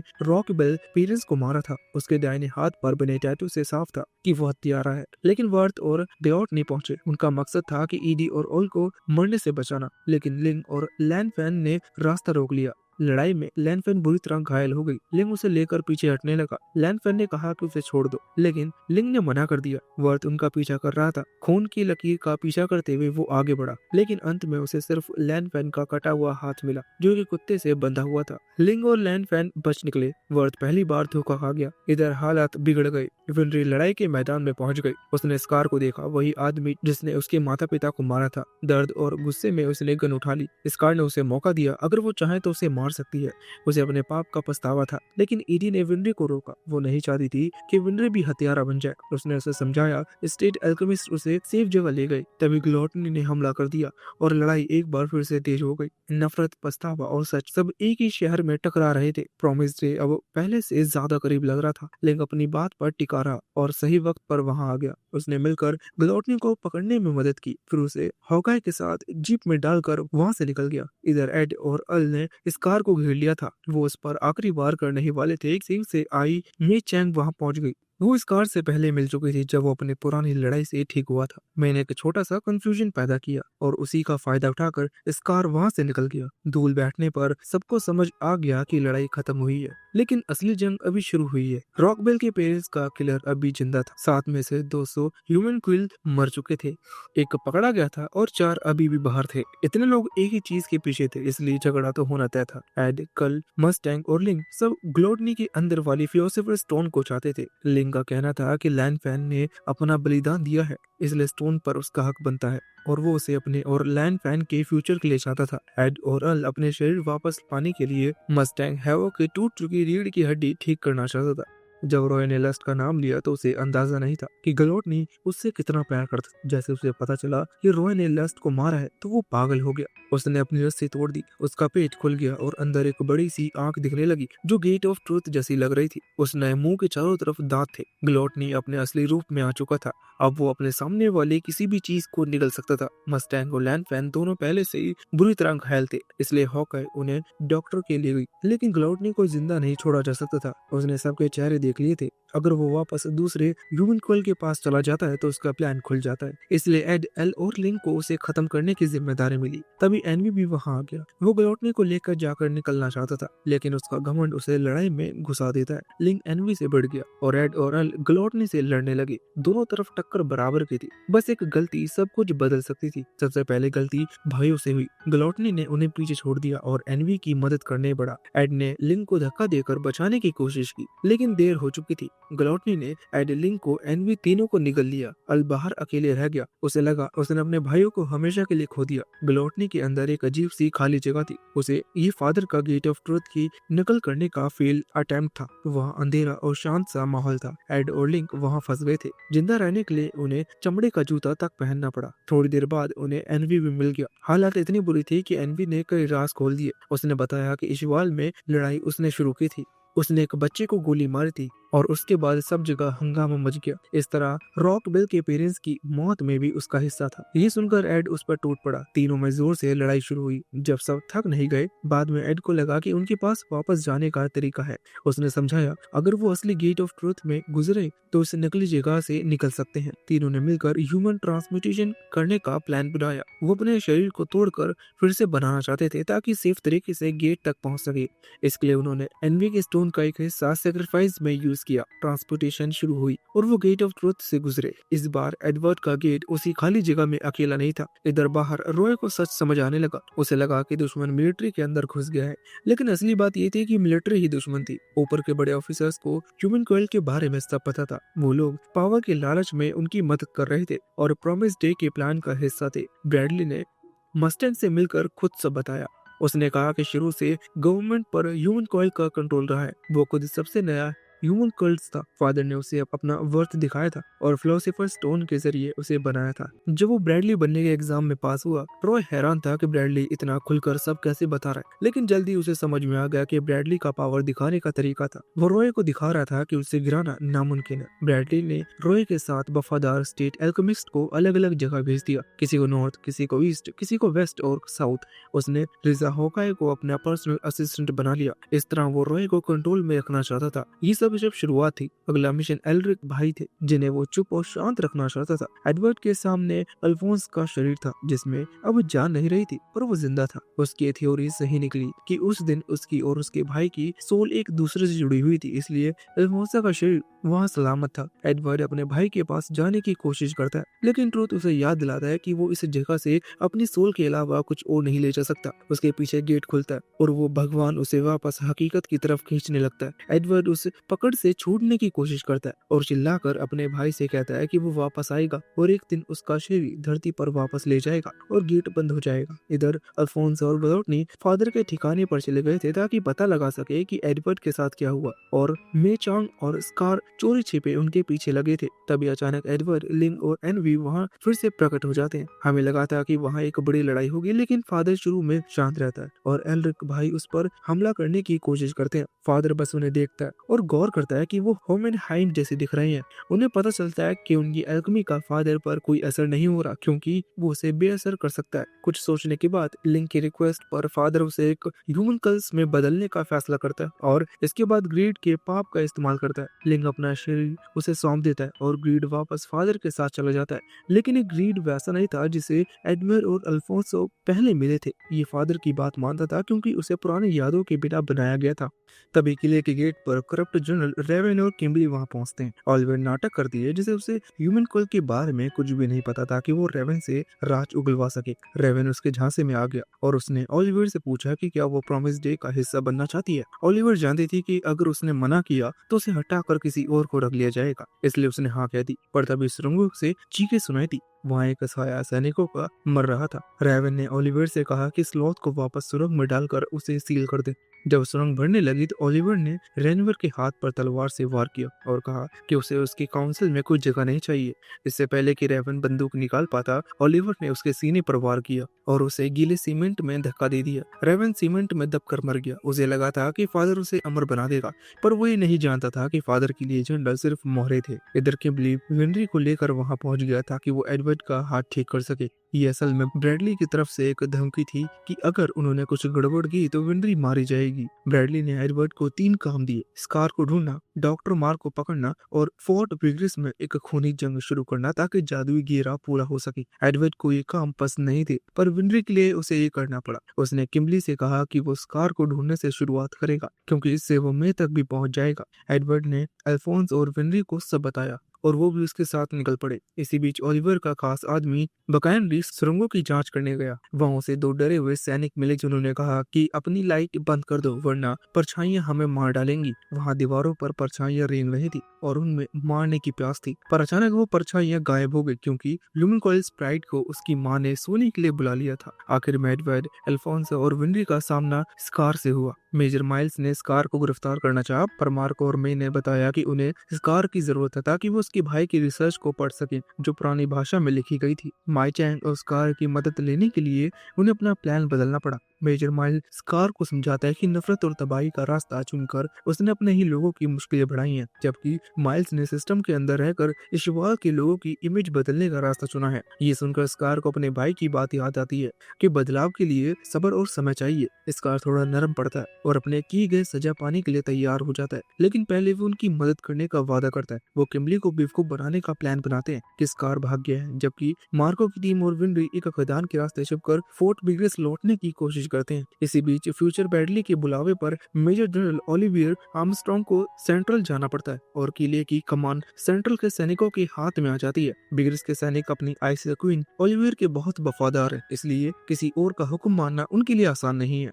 दूसरी तरफ अल्फोंसो मार्केट की टीम को उस जाल में फंसाने से रोकने की कोशिश कर रहा था जो उनके लिए बिछाया गया था। ओलिवियर जानती थी कि ब्रैडली इस बात पर यकीन नहीं करेगा कि रेवन की मौत में उसका हाथ नहीं है, इसलिए वो खुद सच कबूल कर लेती है। वो कहती है कि रेवन बहुत ज्यादा बोल रहा था और प्रॉमिस डे की बातें लीक कर रहा था, इसलिए उसने उसे मार दिया। ब्रैडली उसकी इस बेकाबी से इम्प्रेस होता है, पर वो उस पर पूरी तरह भरोसा नहीं करता और उस पर नजर रखने का फैसला करता है। ओलिवियर इस खेल में शामिल होने का नाटक करती है और गॉड बनने के प्लान में हिस्सा मांगती है। इस तरह वो दुश्मन की और करीब पहुंच जाती है। देश के दूसरे हिस्से में भी दंगे और खून खराबा शुरू हो जाता है ताकि जादुई घेरे को पूरा किया जा सके। किम्बली को प्राइड से नए ऑर्डर मिलते हैं कि वो स्कार को छोड़कर अब ब्रिगिस में खूनी जंग शुरू करवाए। वो चालाकी से पड़ोसी देश ड्राकमा को उकसाता है कि वो शांति का समझौता तोड़कर हमला कर दे। सेंट्रल के सैनिक जो पहले से ही वहां मौजूद थे वो पाला बदल लेते हैं। ये सब एक नाटक था ताकि बर्फ पर लाशों की ढेर लगा सके और खूनी घेरे को पूरा किया जा सके।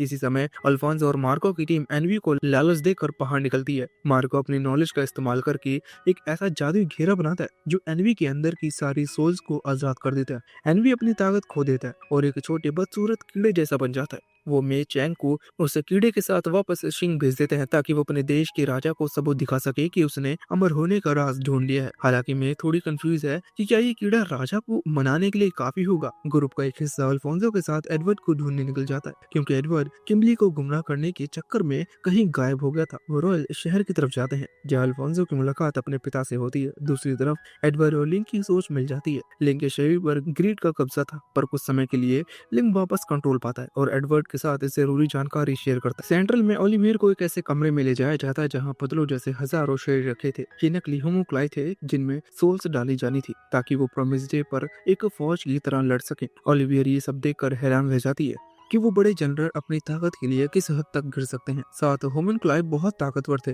पर वो किसी बगावत को रोकने के लिए काफी नहीं थे। ग्रीड एक बार फिर अपने पुराने दोस्त की याद आने पर फादर से गद्दारी करने का फैसला करता है। वो गुस्से में ब्रैडली के घर पर हमला कर देता है पर अपनी उलझी हुई यादों की वजह से वहां से भाग निकलता है। एडवर्ड सेंट्रल के पास मस्टैंग के एक पुराने सेफ हाउस में जाता है। उसे लगता है कि अल्फोंसो वहीं मिलेगा पर दोनों भाई अलग अलग दिशा में निकल गए थे। अल्फोंस रोयल पहुंच जाता है जहां उसे अपने पिता मिले और एडवर्ड की मुलाकात फिर से ग्रीड से होती है। एडवर्ड को लगा कि ह्यूमन क्लाइंट के साथ रहने में ही फायदा है इसलिए उसने एक बड़ा कदम उठाया। उसने ग्रीड से कहा कि अगर वो फादर के खिलाफ उनका साथ दे तो एडवर्ड उसका चेला बनने को तैयार है। ये एडवर्ड की समझदारी थी क्योंकि पहले वो बहुत गर्म दिमाग का था पर अब वो जानता था कि पछतावा करने का समय नहीं है। ग्रीड ने उसकी बात मान ली और सारी चीजें अपनी जगह पर सेट होने लगी। आखिरकार प्रोमिस डे की तारीख तय हो गई। पसंद का दूसरा दिन। इसी दिन नॉर्थ और ईस्ट की सेनाएं मिलकर ट्रेनिंग करने वाली थी और इसी दिन सूर्य ग्रहण भी लगने वाला था जो फादर के प्लान के लिए बहुत जरूरी था। उधर सेंट्रल में मस्टैंग भी अपनी सरकार पलटने की तैयारी कर रहा था। ये खबर सब तक पहुंचा दी गई थी जबकि बाकी बचे चार होमनक्लाई, स्लोथ, ग्लंती और वर्थ ऑफ प्राइड अपने मास्टर के पास जमा हो गए। प्रॉमिस डे के ठीक 24 घंटे पहले ट्रेनिंग शुरू हुई। फ्यूअर ब्रैडली को शक था कि ईस्ट का जनरल गुरमन तख्ता पलट में मदद करेगा इसलिए वो खुद वहां निगरानी करने पहुंचा लेकिन मस्टैंग ने उसे मात दे दी थी। राय जानता था कि ब्रैडली राजधानी से बाहर जाएगा। ग्रूमन तो बस ध्यान भटकाने के लिए था जबकि मस्टैंग की टीम मार्को और स्कार के साथ मिलकर सीधा सेंट्रल कमांड की तरफ बढ़ रही थी। उनके साथ इशवाल के लोगों की एक छोटी सी फौज भी थी। ब्रैडली ने तुरंत वापस लौटने की कोशिश की पर उसकी ट्रेन को बम से उड़ा दिया गया। उसे मरा हुआ मान लिया गया हालांकि उसकी लाश नहीं मिली। ये सुनकर राजधानी के बड़े अफसरों के हाथ पांव फूल गए और उनकी चैन और कमांड टूटने लगी। ब्रैडली पर हमले की खबर सुनकर फादर अपने तहखाने के बाहर आया और उसने जनरल को आदेश दिया कि इस विद्रोह को कुचल दो। दूसरी तरफ ग्लोटनी और प्राइड ने अल्फोंसो को किडनैप कर लिया जो उस वक्त लड़ने की हालत में नहीं था। अल्फोंस की आत्मा कवच से अलग होने की कोशिश कर रही थी क्योंकि वो गेट के अंदर बंद अपने असली शरीर में वापस जाना चाहती थी। एडवर्ड जब वहां पहुंचा तो प्राइड ने अल्फोंस को एक हथियार और ढाल की तरह इस्तेमाल किया। सबसे बड़ी मुश्किल ये थी कि प्राइड की परछाई को मारना नामुमकिन था। एडवर्ड ने देखा कि परछाइयां जंगल के अंदर से आ रही हैं इसलिए उसने अपने नए सिमेरा दोस्तों को उसे खोजने भेजा। उसने जादू से शहर की सारी लाइटें बुझा दी ताकि प्राइड की परछाइयां काम ना कर सके पर इससे उसे खुद भी अंधेरे में लड़ना पड़ा। तभी लैन फैन और फू भी वहां आ गए। लिंक के साथ मिलकर उन्होंने अंधेरे में ग्लोटनी और परछाइयों का डटकर मुकाबला किया। सिमेरा ने मिलकर प्राइड के असली शरीर को घायल कर दिया और लैन फैन ने ग्लोटनी को अधमरा कर दिया। खुद को बचाने के लिए प्राइड ने ग्लोटनी के पत्थर को ही निकल लिया ताकि वो फिर से ताकतवर बन सके। अब पलड़ा भारी होता देख अल्फोंसो ने खुद की कुर्बानी दी और प्राइड को अपने कवच पर कब्जा करने दिया। तभी होइनहाइम वहां आया और उसने मिट्टी के एक विशाल भाले में उन दोनों को कैद कर दिया। प्राइड अब बाहर नहीं आ सकता था पर इसके लिए अल्फोंस को भी अंदर फंसना पड़ा। अब सबका ध्यान सेंट्रल सिटी पर था। ग्रीड वहां से निकल गया ताकि वो खुद फ्यूअर बन सके। मस्टैंग की लड़ाई पूरे जोर जोर से शुरू हो गई। उन्होंने बिना किसी जान लिए 60 सैनिकों को हरा दिया। ब्रिज के सैनिक उनका साथ दे रहे थे। एडवर्ड, वैन, स्कार और सिमेरा जमीन के नीचे के रास्ते से सीधा फादर के पास पहुंचने की कोशिश कर रहे थे ताकि ग्रहण शुरू होने से पहले ही उसे रोक सके। उधर कमांड सेंटर के अंदर ओलिवियर ने एक जनरल को मार दिया। दिया और दूसरे को बंधक बना लिया, जिससे सेना में भगदड़ मच गई। सब कुछ बहुत अच्छे से चल रहा था, तभी एक जनरल ने सबसे बड़ी गलती कर दी। उसने उन्हें नकली ह्यूमन क्लाई को आजाद कर दिया।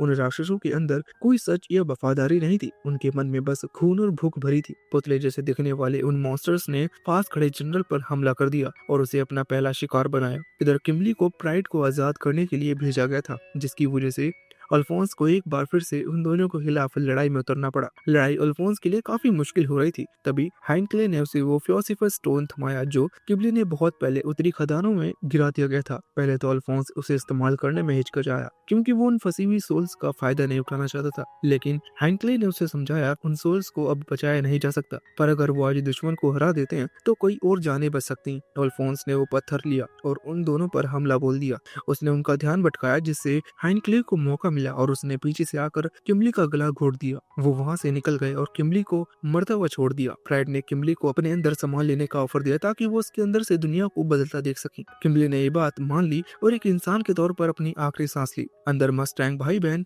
अपने ही एक लड़ाई में फंसे हुए थे। सैनिक ओलिवर को गिरफ्तार करने की कोशिश कर रहे थे, लेकिन स्लॉथ उन सबको बेरहमी से मार रहा था। एल्स और ओलिवर दोनों बुरी तरह जख्मी थे, लेकिन उन्होंने हार नहीं मानी और आर्मस्ट्रॉन्ग खदान के नाम पर उस मॉन्स्टर का डटकर मुकाबला किया। तभी वहाँ इजामी और उसके पिता की एंट्री हुई। उन चारों ने मिलकर स्लॉथ को तब तक मारा जब तक उसके पत्थर की सारी ताकत खत्म नहीं हो गई। मरते वक्त स्लॉथ ने कहा कि जीना और मरना दोनों ही कितनी मुसीबतें वाली चीज है। उसे खत्म करने के बाद अब उनका काम बाकी बचे सैनिकों से सरेंडर करवाना और उन आजाद हुए पुतलों को खत्म करना था। मस्टैंग ने एडवर्ड को ढूंढ लिया और उन दोनों ने मिलकर उन पुतलों का मुकाबला किया। तभी एनवी वापस आ गया। उसने मी चांग को बेवकूफ बनाकर वापस आने के लिए राजी किया था ताकि वो असली फिलोसोफर स्टोन पा सके। उसने उन सफेद जिंदा लाशों की सोल्स को खाकर अपनी ताकत बढ़ाई। उसने मस्टैंग को उकसाने के लिए ह्यूमन सेस की मौत की बात छेड़ी और हंसते हुए बताया कि उसने कैसे उसकी पत्नी का रूप लेकर उसे गोली मारी थी। मस्टैंग का गुस्सा बेकाबू हो गया और उसने आग की लहरों में एनवी को तबाह करना शुरू कर दिया। एनवी ने अपनी ताकत को बहुत बड़ा चढ़ाकर समझाया था। मस्टैंग ने उसे बार बार जलाकर फिर से उसी पुराने कीड़े की हालत में पहुंचा दिया। मस्टैंग को उसे अपने जूते के नीचे कुचलकर आखिरी बार जलाने ही वाला था कि रीजा, एडवर्ड और स्कार ने उसे रोक लिया। मस्टैंग के चेहरे पर वो वैसी नफरत थी जैसे कभी स्कार के चेहरे पर हुआ करती थी। उसके दोस्तों ने उसे समझाया कि ये उस इंसान को शोभा नहीं देता जो फ्यूचर बनाना चाहता है। मस्टैंग पीछे हट गया। ये सब देखकर एनवी को गुस्सा आया। उसने सबको एक दूसरे के खिलाफ भड़काने की कोशिश की, लेकिन किसी ने उसकी बात नहीं सुनी। उसने देखा कि सब उसे एक बेचारा और जलन से भरे हुए मॉन्स्टर की तरह देख रहे थे। उसे बर्दाश्त नहीं हुआ और उसने अपने ही हाथों अपनी जान ले ली। कहानी के आखिर में वेन, होइनहाइम और फादर सदियों बाद एक दूसरे के सामने आए। वेन इस बात पर हंसा कि जो बोना कभी परिवार को बेकार समझता था, आज उसने खुद को फादर कहना शुरू कर दिया। उसने कहा कि फादर अब एक बिना भावनाओं वाला जीव बन गया है जो भगवान बनने लायक नहीं है। वो सपना देखने वाला बोना नहीं रहा जो इंसानों के साथ चलना चाहता था। वैन को लगा कि अकेलेपन ने उसे ऐसा बना दिया। फादर ने इन बातों को नकार दिया और कहा कि उसे इंसानों से कोई लगाव नहीं है। इसके बाद दोनों पुराने दोस्तों के बीच जंग शुरू हो गई। उधर ब्रैडली अकेले ही अपने महल के गेट पर पहुंच गया। कोई भी इंसान या टैंक उसके गुस्से को नहीं रोक सका। बकानियर ने उसे रोकने के लिए अपनी जान दांव पर लगा दी, पर वो अकेला उसका मुकाबला नहीं कर सकता था। तभी ग्रीड वहां आया और दोनों ने मिलकर ब्रैडली पर हमला किया। मास्टर फू ने भी अपने शरीर पर बम बांधकर ब्रैडली को मारना चाहा, लेकिन ब्रैडली ने अपने तलवार से उसकी बत्ती ही काट दी। बकानियर ने फू के बलिदान का फायदा उठाया और बूढ़े फू के शरीर के आर पर अपनी तलवार घुसा दी, जो सीधे जाकर ब्रैडली को लगी। ब्रैडली को जानलेवा चोट आई। लिंग ने हार नहीं मानी और हमला जारी रखा। वो तीनों लड़ते हुए किले की दीवार से नीचे पानी में गिर गए। लैनफैन ने लिंग का हाथ पकड़ लिया और ब्रैडली लिंग के पैर पर लटका हुआ था। तभी एक ब्रिग्स सैनिक ने ब्रैडली पर गोली चलाई और ब्रैडली पानी में गिर गया। दीवार पर चढ़ते हुए लिंग को फू के बलिदान की कड़वी हकीकत का सामना करना पड़ा। मास्टर फू अब नहीं रहे और दुनिया के कोई भी एल्केमी या पत्थर उन्हें वापस नहीं ला सकता था। लिंग दुख में डूब गया था। उधर बकांड्री भी अपनी आखिरी सांसें ले रहा था। कैप्टन बकांड्री के मरते वक्त लिंग से विनती की कि वो अपनी ताकत का इस्तेमाल उनके उन सैनिकों को बचाने के लिए करे जो चारों तरफ गिर चुके थे। ग्रैंड शुरू होने से ठीक पहले लिंग ने अपनी पूरी ताकत लगाकर दुश्मन सेना को पीछे धकेल दिया। तभी पूरे देश को एक जादुई कंपन से कांपने लगा, क्योंकि फादर ने अपनी कुर्बानियों को अपने पास बुला लिया था। होमनक्लाई का काम इस दिन को बिना किसी रुकावट के पूरा करना था, पर वो फेल हो गए। फादर के पास इस अहम मोड़ पर सिर्फ 4 कुर्बानियां थी। प्राइड और अर्थ, जो दोनों ही मौत के करीब थे, तेजी से उस जगह पहुंचे जहां स्कार और मस्टैंग लड़ रहे थे। उन्होंने मस्टैंग को जबरदस्ती ह्यूमन ट्रांसपोर्टेशन करने पर मजबूर किया। इस प्रोसेस में प्राइड ने अपने पत्थर की बहुत सारी ताकत गवा दी। रॉय मस्टैंग गेट के अंदर पहुंचा और ट्रुथ ने उसकी आंखों की रोशनी छीन ली। जब जब रॉय वापस लौटा तो वो बाकी कुर्बानियों के साथ फादर के सामने खड़ा था और सूरज को चांद ने ढक लिया था। फादर का सामना था कि धरती और उस पर रहने वाले सब जीव एक ही सिस्टम का हिस्सा है। उसे लगा कि इस सिस्टम के पास इंसानी सोच से कहीं ज्यादा ज्ञान है। जैसे ही पूरा सूर्य ग्रहण लगा, उसने धरती का गेट खोल दिया और गेट के भगवान से संपर्क किया।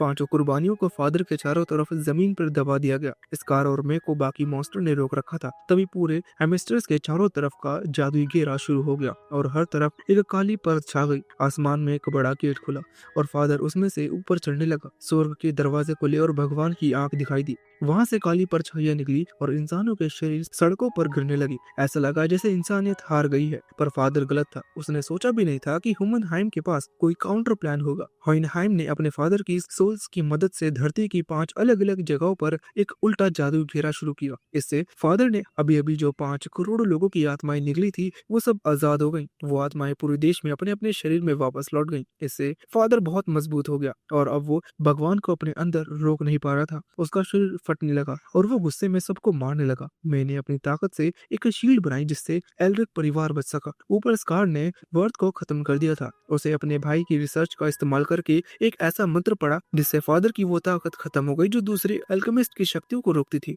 अब एडवर्ड अल्फोंस फिर से अपनी पुरानी ताकत इस्तेमाल कर सकते थे। गुस्से में पागल होकर फादर जमीन के ऊपर चला गया ताकि वो फिर से इंसानों की आत्माएं खाकर खुद को संभाल सके। एडवर्ड ने प्राइड को वहीं खत्म किया और फिर बाकी लोगों के साथ ऊपर पहुंचा। ऊपर की लड़ाई बहुत भयानक थी। फादर के पास अभी भी बहुत ताकत थी और उस पर किसी हथियार का असर नहीं हो रहा था, पर इंसानों ने हिम्मत नहीं आ रही। जिसके पास जो हथियार था उसने उससे हमला शुरू किया। मस्टैंग ने आग की बारिश कर दी। दो ग्रेट ने धुएं के बीच से जाकर उसकी ताकत सोखने की कोशिश की। इस्लामी और एडवर्ड ने भी पूरा साथ दिया। धीरे धीरे फादर का शरीर टूटने लगा और वो कमजोर होने लगा। फादर दर्द से चिल्लाया और उसने एक बड़ा धमाका किया जिससे सब पीछे गिरे। धूल हटने पर दिखा कि फादर पागलों की तरह एक फिलोसोफर स्टोन ढूंढ रहा है। उसकी नजर एडवर्ड पर पड़ी जो एक लोहे की रोड के सहारे दीवार से चिपका हुआ था और हिल नहीं पा रहा था। एडवर्ड को अपनी तरफ आता देख अल्फोंस ने आखिरी रास्ता चुना। उसने मे से कहा कि वो उसके कवच पर बना खून का निशान तोड़ दे। अगर अल्फोंस की आत्मा उसके शरीर में लौट जाएगी तो बदले में एडवर्ड को उसका हाथ वो वापस मिल जाएगा जो उसने अल्फोंस की आत्मा को बचाने के लिए कुर्बान किया था। अल्फोंस उस जादुई निशान को खुद ही तोड़ देता है जो उसे उस दुनिया से जोड़े रखे हुए था। वो वापस उस गेट पर पहुंच जाता है जहां उसका शरीर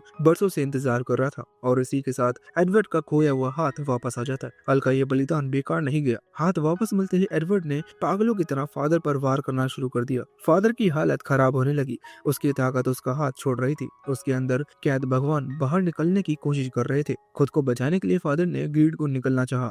अंदर ही अंदर लिंक और ग्रीड के बीच बहस हुई। ग्रीड अपने दोस्त लिंक को बचाने के लिए खुद की कुर्बानी देने को तैयार था, पर लिंक उसे छोड़ना नहीं चाहता था। ग्रीड जानता था कि वो खुद को फादर के अंदर खींचने से नहीं रोक पाएगा, इसलिए उसने लिंक से कहा कि वो उन दोनों की तरफ से किंग बनकर जिए। यहाँ उसे लालची और मतलब ग्रीड ने अपनी लाइफ की सबसे बड़ी कुर्बानी दी। उसने फादर के अंदर जाकर उसके शरीर की बनावट को कावरन के सबसे कमजोर रूप जैसा बना दिया। एडवर्ड को मौका मिल गया और उसने एक जोरदार मुक्का मारकर फादर की पीठ में आर पार छेद कर दिया। रही सही आत्माएं भी बाहर निकल गईं और फादर का अंत करीब आ गया। वो मदद के लिए चिल्लाता रहा, पर भगवान की परछाइयों ने उसे खींचकर उसी अंधेरे में डाल दिया जहाँ से वो आया था। अंधेरे में उस बोने की मुलाकात फिर से उसी ट्रुथ से हुई जिसे वो बनाने की कोशिश कर रहा था। ट्रुथ ने उसे फटकारा कि उसने अपनी 7 इच्छाओं को त्याग कर खुद को इंसान के रूप में समझा, पर असल में वो ये नहीं देख पाया कि उन इच्छाओं का मकसद क्या था। वो घमंडी हो गया था और उसे लगा कि वो पूरी कायनात के भगवान के ऊपर निकल जाएगा। ट्रुथ ने उसे बताया कि वो असल में इंसानों से भी छोटा है, क्योंकि नफरत करने के बावजूद उसने अपनी ताकत के लिए उन्हीं की जरूरत थी। अपनी औकात भूलने की सजा के तौर पर उसे वापस उसी गेट में हमेशा के लिए बंद कर दिया गया। अब सवाल ये था कि एडवर्ड अपने भाई को वापस लाने के लिए क्या कुर्बानी देगा। एडवर्ड ने फिर से वही जादुई घेरा बनाया और ट्रुथ के सामने पहुंचा। ट्रुथ ने पूछा कि बदले में क्या देगा। एडवर्ड मुस्कुराया और उसने अपनी एल्केमी यानी जादू करने की अपनी पूरी ताकत ही दांव पर लगा दी। उसने कहा कि उसे अब इस ताकत की जरूरत नहीं है। ट्रुथ हंसा और बोला कि आखिरकार एडवर्ड को लाइफ की असली तोहफे की समझ आ गई। एडवर्ड को हमेशा से लगता था कि हर प्रॉब्लम का हल साइंस और एल्केमी में है, पर असल में उसकी लाइफ का असली मतलब उसके अपने लोग थे। एडवर्ड ने अपनी जादुई ताकत गवा दी, पर बदले में अपने भाई अल्फोंस को सही सलामत वापस पा लिया। होइनहाइम ने भी चैन की सांस ली। उसके अमर होने की सजा खत्म हुई और वो अपनी पत्नी की कब्र के पास मुस्कुराते हुए दुनिया से विदा हो गया। सेंट्रल में मस्टैंग ने इशवाल के लोगों के साथ हो रहे भेदभाव को खत्म करने की कसम खाई। डॉक्टर मार्को ने मस्टैंग की आंखों की रोशनी वापस लाने के लिए एक फिलोसोफर स्टोन दिया पर मस्टैंग ने पहले अपने उस दोस्त की मदद की जिसे उसकी ज्यादा जरूरत थी। स्कार अब मेजर माइल्स के साथ मिलकर अपने इश्वाल देश को फिर से बनाने के काम में जुट गया। लिंग, लैनफैन और मे चैंग उस अमृत को लेकर अपने देश शिंग वापस चले गए, जहां लिंग अगला एम्पर बनने वाला था। आखिर में एडवर्ड और अल्फोंस अपने गांव रिसेम्बल लौटे, जहां विनरी ने दौड़कर उन्हें गले लगा लिया। उनका लंबा और दर्दनाक सफर अब खत्म हो चुका था। कुछ समय शांति से बिताने के बाद दोनों भाइयों ने फिर से दुनिया घूमने का फैसला किया। अल्फोंस ईस्ट की तरफ मेचैंग के पास गया ताकि उससे नई चीजें सीख सके, और एडवर्ड वेस्ट की अनजानी जगहों की तरफ निकल पड़ा।